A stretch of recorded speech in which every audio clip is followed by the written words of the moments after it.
everyone. As promised in my last video on Jameis Winston's performance in the Rose Bowl, this week I'm going to look at one of my favorite edge rushers in this class. He's actually one of my favorite players in the class, period. Kentucky linebacker Bud Dupree. And he made a name for himself at the Combine a few weeks back when he blew it up.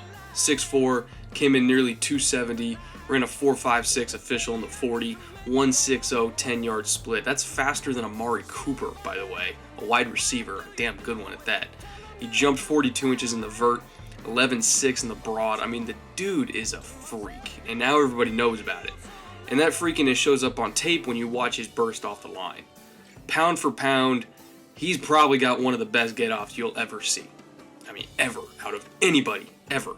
When he times the snap right, it's flat out amazing. I mean, he beat people just with speed alone, even with terrible technique. I mean, he's just so athletically gifted that he just gets around people on pure burst. And then tackles start oversetting so hard to that speed outside that he gets wide open windows to counterattack back inside on a regular basis. And he's the kind of athlete that you either chip with a running back outside or you double him with a guard inside, because eventually he's either going to get that edge or he's going to get a window back inside and he'll wreck the game. He's just that fast. Now, where he gets in trouble, though, is when he comes up against someone else with NFL quality athleticism, because he's just so raw. When he can't resort to physical gifts alone to get that edge, he has a tendency to get locked up because he's not trying to beat technique with technique, he's trying to beat technique with athleticism, and that usually doesn't work in the SEC, let alone the NFL. So here he is against Florida right tackle Rod Johnson, who's got pretty good feet for being just a sophomore. Dupree goes for a speed to power move, bowling that outside shoulder. Johnson anchors, eventually stones him before he can affect the quarterback. And this could have, and probably would have, to be honest, been a sack if Dupree was developed enough to rip out of this and get around that corner with technique rather than just relying on speed and strength. But he's just so raw that he hasn't really developed any ways to win that way yet. So let's use Robert Quinn as an example of what a great edge rushing prospect can become if he combines technique with pure athletic ability. Quinn's arguably the best speed rusher in the game today, and in time, that's what Dupree can be too because he's just so athletic. So here's Quinn lined up against the first overall pick from a few years ago, Eric Fisher. Quinn gets a good jump that Fisher's already having trouble keeping up with in his kick slide, like most tackles do against him. But the reason why Quinn wins is that he uses a great move, most call it a dip and rip, to take advantage of that athleticism rather than just kind of waste it like Dupree does far too often. So let's break it down step by step here. First order of business when you're dipping and ripping is to engage with the inside arm. You want to jam that tackle with one arm for a few different reasons. First, one arm is longer than two. That's a principle that every D-line coach around the league preaches. One arm is longer than two. If you reach with one arm in your punch, you can get a length advantage over the tackle compared to if you're punching with both hands, because you're not square, you're just kind of getting skinny and presenting one side of your body, and you get an extra couple inches from rolling your torso and shoulder into that punch. Second, if you're jamming the tackle's chest while he's trying to get into your own chest, especially if you're following the one arm is longer than two principle, helps to kind of dampen the blow from the tackle's punch when he engages, because he can't really throw his full momentum into it if you're jamming him while he's getting into you. So that keeps the rusher balanced because he's not getting thrown off by a punch, which then helps him turn the corner faster. Now third, getting the inside hand into the tackle's chest and getting a good grip on that jersey or pads, whichever you get, it comes in handy for the next phase of the move, which is just jerking the tackle to the ground face first. Throws him off balance, especially if he's leaning too far forward. He's trying to push you around the back of the pocket, jerking him down where he's already leaning forward by the chest, throws him off balance, and makes him virtually powerless against whatever you're going to do. Now look at how Quinn got here. He's getting under the pads of Fisher to give himself leverage to make that move in the first place. He's keeping his center of gravity low. It's helping him absorb the punch, maintain speed around the edge. Now at the same time, pay attention to how he's rolling his hips to the quarterback from perpendicular to parallel to the line of scrimmage as he's getting around that edge. Your body goes where your hips are pointed. So the faster you crank those hips around, the faster you can turn that corner and get to the passer. Lastly, after he jerks Fisher downward, see how he uses that inside arm to transition from the jerk move to the rip move while clubbing him back the other direction with his outside hand. He's not content to just throw him off balance. He wants to jerk, to rip, to club in one fluent movement with both arms and finish the job. This is as textbook a dip and rip as you can get. Again, step by step, jam, dip, roll the hips, jerk, and rip through to finish. It all happens in the blink of an eye in real speed, but actually executing a move like this takes a lot of practice, coordination, and experience that Dupree just doesn't have yet. So that being said, I think he can get there if he has the right coach. And when he does get there, he'll be damn near unstoppable because he's so athletic. Back to how bad technique can waste a good jump. Dupree's in a 4-point stance.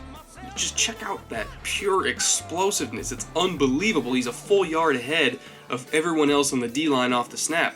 And this was a regular occurrence for him. He's that fast. But he gets completely stonewalled because he doesn't use his hands.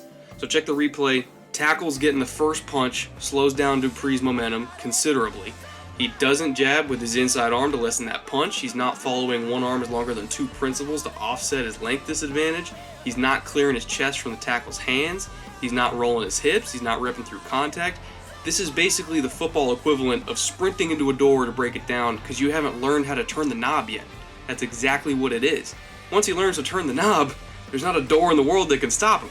Now, Dupree's other major issue, both as a pass rusher and a run defender, is his lack of length.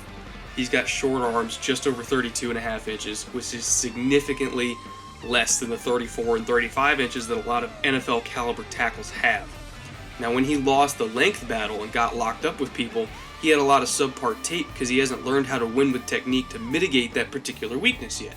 So for all his speed on the edge on passing downs, offensive linemen would whoop his ass sometimes on rundowns because he simply didn't have enough length to stack and shed against someone that had 2-inch reach advantage against him. It's kind of like a boxer. If you don't have the reach, you're probably going to lose. Now, even tight ends, who usually have somewhere in the range of 33-inch arms rather than 34 plus, sometimes would dump on him because he didn't shoot his hands into his blocker's chest off the snap either. Now, it's not that he was weak or small or anything like that. He's actually pretty damn strong. But when he didn't punch first, when he didn't get into people's chest on contact, he never had the length to bench people off of him after he was already engaged, so he couldn't disengage. He either won early or he didn't win at all because he didn't use his hands. Now, that being said, when he did use his hands and control his blocker's chest off the snap, he was almost unblockable. He's so strong, so physically dominant that no tight end could ever fully win one-on-one against him when he was disciplined in technique, which again is pretty rare for him, but it's notable that when he was disciplined, nobody beat him. A lot of times he would just ragdoll tight ends at the end of the play because he could. He's just that strong. And he knew he was stronger than most other guys on the field. And again, when he actually gets into people's chests, he was unbelievably effective. He even showed a really nice one-arm bull rush against Louisville, which he barely ever used, but at least he showed he could do it. And that one-arm bull completely offset his length disadvantage because of the one arm is longer than two principle and allowed him to just plow through the tackle and almost get a sack. So in short, Dupree is really freaking strong and he's really freaking fast. And if you can maintain discipline in his technique, there is a very short list of tight ends or even tackles in this league that can move him off the line of scrimmage one-on-one. Not only is he very good on the line of scrimmage when he's actually technically sound, but he's also very comfortable in space. He's not going to get beat to the edge very often, if ever, and when he does meet people in space, he's flashing an ability to lay the wood. His speed and fluidity really lend themselves well to being a linebacker rather than a down defensive end, because he has a lot of experience dropping into zones, more so than any other of the big-name pass rushers in this class by a huge margin, and he's rushed from both a 2- and a 3-point stance from all over the place. So in summation, you got an explosive but raw athlete. He needs to learn technique to mitigate his biggest weakness, short arms. He was a senior and a team captain, exceptional work ethic off the field and personal character, very durable, started 38 straight games before graduation.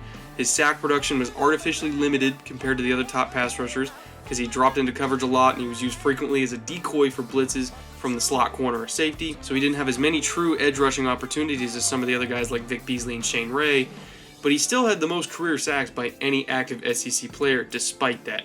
He's extremely comfortable in space, won't need to dedicate a lot of time in camp to learn how to operate in zone coverage. He's rushed from multiple stances.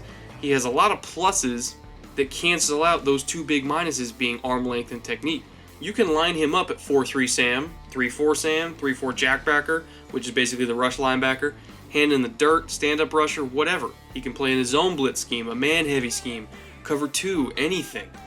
A lot of teams are going to get scared off by his length, and I don't necessarily blame them for that, because some teams are really obsessed with that kind of stuff, but somebody's going to fall in love with him based on his potential. He's too athletic not to fall in love with that potential. Whether it's the Bears or the Falcons at 10, Texans in the middle of the first, Steelers in the early 20s, anybody that needs a pass rusher, his value is going to be all over the place for different teams because some are going to get scared and some are going to love him. He could go anywhere in the first round, and I would completely understand. But if I was a GM, Dupree's a top 10 guy to me. I'd love to have him on the Bears if I was their GM. I'd love to have him on the Falcons. You could argue the Jets at 6, Washington at 5. He fits everybody in every scheme as long as the coaches put in time to develop him. So that's all I got for today. I'm hoping to break down Amari Cooper versus LSU corner Jalen Collins pretty soon here. Some people like him as their favorite corner in the draft. I'm going to get to that a little later on this week. Hopefully I can get it done on time. Until then, have a good one. Later. Complicate the matter, playing on the weakness, taking all of my time. I'll go down with the ship into